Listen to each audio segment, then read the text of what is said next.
आज के सेशन में हम और HCF एंड LCM से रिलेटेड क्वेश्चन देखेंगे। तो यहाँ पर एक क्वेश्चन गिवन है, देख लेते हैं उसे। तो यहाँ पर क्वेश्चन है, find the greatest possible length of a scale that can be use to measure exactly the following length of clothes. यहाँ पे लेंथ दी हुई है क्लोथ्स की 3 metre, 5 metre and 10 centimetre and 12 metre 90 centimetre. तो हमारे पास 3 साइज़ के क्लोथ्स हैं और हमें एक ऐसी स्केल का लेंथ फाइंड करना है, ग्रेटेस्ट लेंथ की स्केल जो तीनों भी क्लोथ्स के साइज़ को इजीली जो है वो मेज़र कर सके। तो मैं आपको, जैसे हम कोई एक इजी एग्जांपल लेके देखते हैं। मान लेते हैं कि कोई क्लोथ है हमारे पास, क्लोथ के 3 साइज़ है हमारे पास, 3 metre, 30 metre and 48 metre and 60 metre. तो अगर आपके पास ये 3 साइज़ की क्लोथ्स हो तो आप कौन सी साइज़ की, कौन से लेंथ की स्केल जो है वो यूज़ कर सकते हैं। तो यहाँ पे हम इजीली हम लोग यहाँ पे क्या कर सकते हैं, कैलकुलेट कर सकते हैं कि ये तीनों से कौन सा नंबर जो है वो डिवाइड होगा, लार्जेस्ट नंबर। जैसे 5 से 30 तो डिवाइड होगा, 60 भी डिवाइड होगा, लेकिन 48 नहीं होगा। लेकिन अगर हम 6 से डिवाइड करें, 6 5 ज़ार 30, 6 8 ज़ार 48 एंड 6 10 ज़ार 60। यानी अगर हम 6 मीटर की कोई स्केल ले लें तो हम इजीली तीनों को मेज़र कर सकते हैं। अगर इसी को मैं और चेंज कर दूं, मैं इस 30 मीटर की जगह अगर मैं कर देता हूं इसे 24 metre and 48 metre and 60 metre, कि हमारे पास ये 3 लेंथ की, 3 साइज़ की मतलब क्लोथ है हमारे पास और हमें लार्जेस्ट लेंथ की स्केल फाइंड करना है। तो हम यहाँ पे इजीली देख सकते हैं कि 24, 48 और 60 तीनों भी जो है वो 12 से डिवाइड होता है। तो हम लार्जेस्ट स्केल 12 मीटर से फाइंड कर सकते हैं इन तीनों की साइज़ को। तो यहाँ पर बताने का मकसद ये है कि ये जो 12 मीटर है आया यहाँ पे इस 3 साइज़ के लिए, और ये जो 30, 48 और 60 मीटर के लिए 6 मीटर आया। तो असल में ये है क्या, ये लार्जेस्ट नंबर है जो तीनों को डिवाइड करता है, जिसे हम कहते हैं ग्रेटेस्ट कॉमन डिवाइज़र और ग्रेटेस्ट GCD। और यही हमारा क्या होता है, HCF, हाईएस्ट कॉमन फैक्टर। यानी अगर हमें कुछ लार्जेस्ट पॉसिबल डिस्टेंस या हाईएस्ट नंबर ऐसा कुछ फाइंड करना हो तो वहाँ पर हमारा जो कॉन्सेप्ट आता है वो होता है HCF। इससे हमें ये समझ में आ गया कि हमें यहाँ पे कैलकुलेट क्या करना है, HCF कैलकुलेट करना है। तो सबसे पहले मैं सबका यूनिट सेम कर देता हूँ। जैसे ये 3 मीटर है, ये 5 मीटर 10 सेंटीमीटर है एंड ये 12 मीटर 90 सेंटीमीटर है। तो हम सबकी पहले यूनिट सेम कर देंगे, सबको मीटर सेंटीमीटर में लेके आ जाएंगे। 3 मीटर कितना सेंटीमीटर होगा, 300 सेंटीमीटर। उसके बाद हमारे पास है 5 मीटर, 5 मीटर हमारे पास होगा 500 सेंटीमीटर। तो है असल में ये कितना, 5 मीटर 10 सेंटीमीटर, यानी 10 सेंटीमीटर भी है इसके साथ, तो वो 10 सेंटीमीटर ही होगा। इसका मतलब इसकी वैल्यू कितनी आ गई, 510 सेंटीमीटर। उसी तरह ये 12 मीटर एंड 90 सेंटीमीटर है, तो 12 मीटर कितना हो जाएगा, 1200 सेंटीमीटर। और इसके साथ कितना है, 90 मीटर है, तो लिख देता हूँ मैं 90 सेंटीमीटर है इसके साथ, वो 90 सेंटीमीटर ही होगा। इसका मतलब ये जो वैल्यू आ जाएगी ये हो जाएगी 1290 सेंटीमीटर। अब हमारे पास जो है वो तीनों की यूनिट जो है वो सेम हो चुकी है, सेंटीमीटर सेंटीमीटर सेंटीमीटर। अब हमें फाइंड क्या करना है, HCF फाइंड करना है। तो हम इजीली जो है वो HCF हमारा कैलकुलेट कर लेंगे। तो HCF हम कैसा कैलकुलेट करते हैं, लोएस्ट कॉमन प्राइम नंबर के पावर से। तो मैं 300 लिखता हूँ यहाँ पे सबसे पहले, 300 सेंटीमीटर।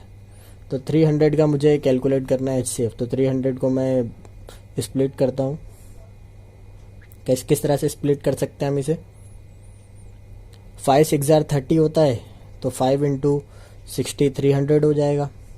ये 5 हम वैसे ही रखते हैं और इस 60 को हम क्या लिख सकते हैं, 12 इंटू 5।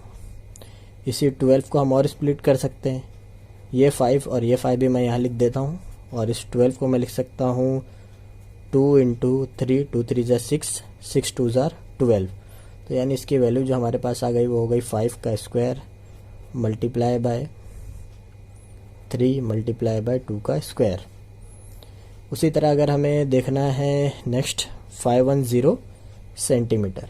अब 510 का देखना है तो 17 3 ज़ार 51 होता है।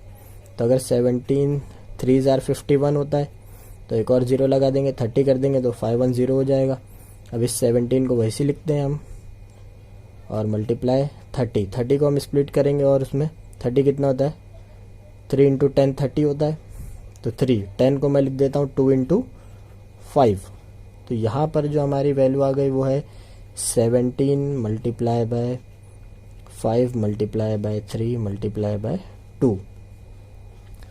अब उसके बाद हमारे पास जो नेक्स्ट नंबर है वो क्या है 1290।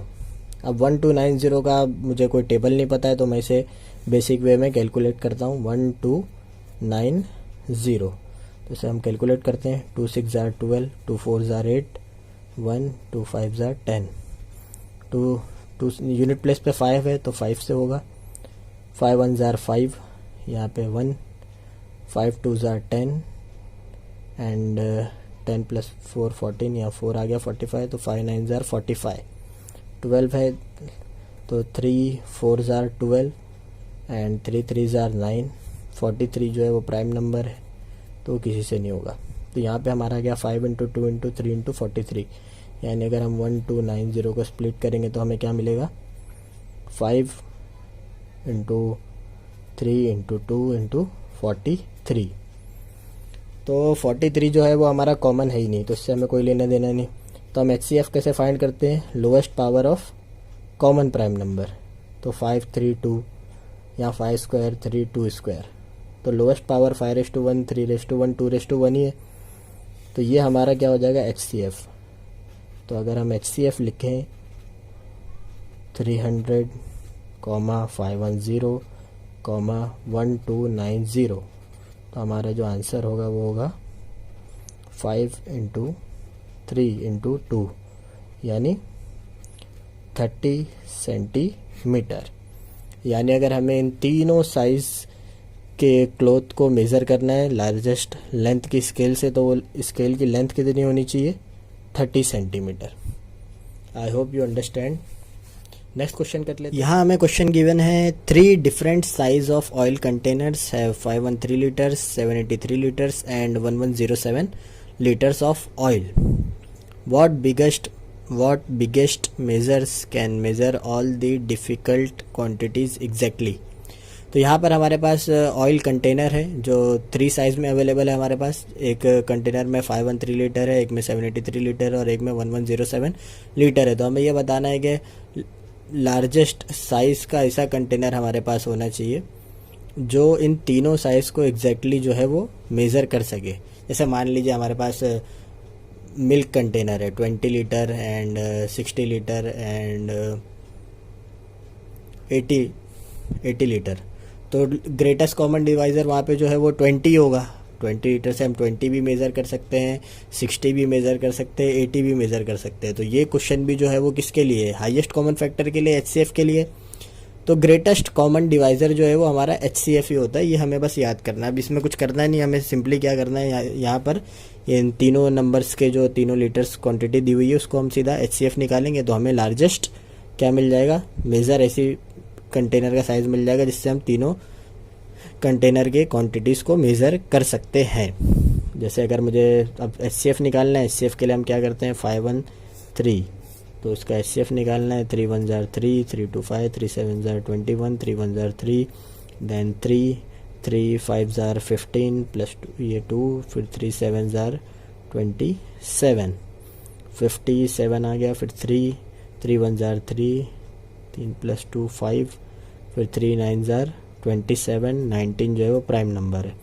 यानी 513 के लिए हमारे पास मिल चुका है 3 का क्यूब मल्टीप्लाई बाय 19। नेक्स्ट हम देख लेते हैं 783। अब 783 हमें फाइंड करना है हमें 783। तो 3 है यहाँ पे भी तो 3 2 जार 6, 3 6 जार 18, 3 1 जार 3, 3 8 जार 24, 24 प्लस 2 26 तो 3 7 जार 21, देन 3 2 जार 6, 6 प्लस 2 8 तो 3 9 जार 27, 29 प्राइम नंबर है तो 29 1 जार 29। तो यहाँ पर अगर हम 783 के लिए देखें तो हमारे पास क्या है 3 का क्यूब इंटू 29, 3 का क्यूब इंटू 29। नेक्स्ट हम देखें 1107 लीटर। तो 1107, तो ये भी हमारा 3 से ही डिवाइड होगा। 3 3 जार 9, 9 + 2 11, तो 3 6 जार 18, 18 + 2 20, तो 3 9 जार 27, देन 3 1 जार 3, 3 2 जार 6, 3 3 जार 9, 3 4 जार 12, 3 1 जार 3, 41 जो है हमारा प्राइम नंबर है।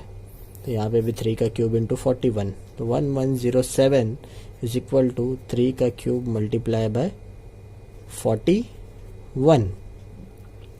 अब ये तो कॉमन है ही नहीं हमारे ये नंबर, इसका मतलब हमें इस नंबर से कोई लेना देना है क्या? नहीं, कॉमन प्राइम है ही नहीं, तो इससे हमारा कोई लेना देना। अब कॉमन प्राइम सबका एक ही मिल रहा है, 3 का क्यूब। अब मान लो यहाँ पे 3 क्यूब होता, यहाँ 3 स्क्वायर होता, यहाँ 3⁴ होता, तो हम 3 स्क्वायर लेते, लेकिन यहाँ पे सबका जो पावर सेम है। इसका मतलब जो HCF हम निकालेंगे अगर 513 एंड 783 एंड 1107 का, तो वो HCF हमें कितना मिलेगा? 3 का cube which is equal to 27 litres. यानी अगर हम कोई 27 लीटर्स का कंटेनर ले लें तो हम तीनों वैल्यू को एग्जैक्टली जो है वो मेज़र कर सकते हैं। तो I hope you like this video, please share and subscribe our channel. Thank you.